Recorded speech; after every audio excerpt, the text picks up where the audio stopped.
Hey guys, so we went from one extreme to another. We went from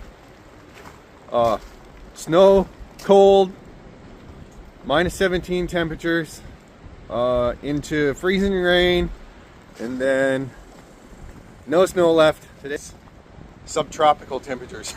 It's warm but windy as hell.